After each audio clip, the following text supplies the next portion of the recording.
नमस्कार। जन्माष्टमी के 6 दिन बाद कान्हा जी की छठी मनाई जाती है।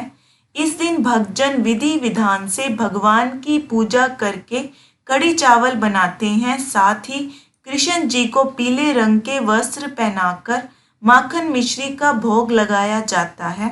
कान्हा जी की छठी कैसे मनाएं, इसका मेरा वीडियो बना हुआ है। इसका लिंक मैं डिस्क्रिप्शन में दे दूंगी। छठी के दिन लड्डू गोपाल जी की कथा जरूर सुननी चाहिए। छठी के दिन इस कथा को सुनने से कान्हा जी प्रसन्न होते हैं और श्रद्धालुओं की सारी मनोकामनाएं पूरी होती हैं। कथा सुनने से पहले हाथ में फूल ले लें और कथा सुनने के बाद भगवान को प्रणाम करते हुए उनके आगे छोड़ दें। तो चलिए मन में भगवान का ध्यान करते हुए कथा का आनंद लेते हैं। पौराणिक कथा के अनुसार भगवान श्री कृष्ण के परम भक्त कुंभन दास थे। उनका एक बेटा था रघुनंदन। कुंभन दास के पास भगवान श्री कृष्ण का एक चित्र था जिसमें वह बांसुरी बजा रहे थे। कुंभन दास हमेशा उसकी पूजा में ही लीन रहते थे। वह अपने प्रभु को कभी भी कहीं छोड़कर नहीं जाते थे। एक बार कुंभन दास के लिए वृंदावन से भागवत कथा के लिए बुलावा आया। पहले तो कुंभन दास ने उस भागवत में जाने से मना कर दिया, परंतु लोगों के आग्रह करने पर वे जाने के लिए तैयार हो गए। उन्होंने सोचा कि पहले वे भगवान श्री कृष्ण की पूजा करेंगे, इसके बाद वह भागवत कथा करके अपने घर वापस लौट आएंगे। इस तरह से उनका पूजा का नियम भी नहीं टूटेगा। कुंभन दास ने अपने पुत्र को समझा दिया कि मैंने भगवान श्री कृष्ण के लिए भोग तैयार कर दिया है, तुम बस ठाकुर जी को भोग लगा देना। इतना कहकर वह वहां से चले गए।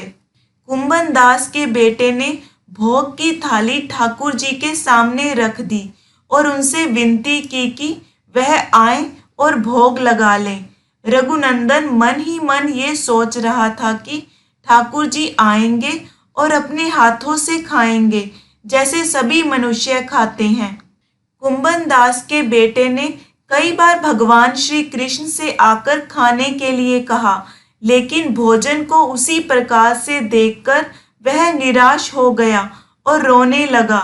उसने रोते रोते भगवान श्री कृष्ण से कहा कि भगवान आकर भोग लगाइए। उसकी पुकार सुनकर ठाकुर जी ने एक बालक का रूप रखा और भोजन करने के लिए बैठ गए, जिसके बाद रघुनंदन के चेहरे पर मुस्कुराहट आ गई। वृंदावन से भागवत करके जब कुंभन दास घर लौटा तो उसने अपने बेटे से प्रसाद के बारे में पूछा। रघुनंदन ने अपने पिता से कहा कि ठाकुर जी ने सारा भोजन खा लिया है। कुंभन दास ने सोचा कि अभी रघुनंदन नादान है, उसने सारा प्रसाद खा लिया होगा और डांट की वजह से झूठ बोल रहा है। अब रोज कुंभन दास भागवत के लिए जाते और शाम तक सारा प्रसाद खत्म हो जाता था।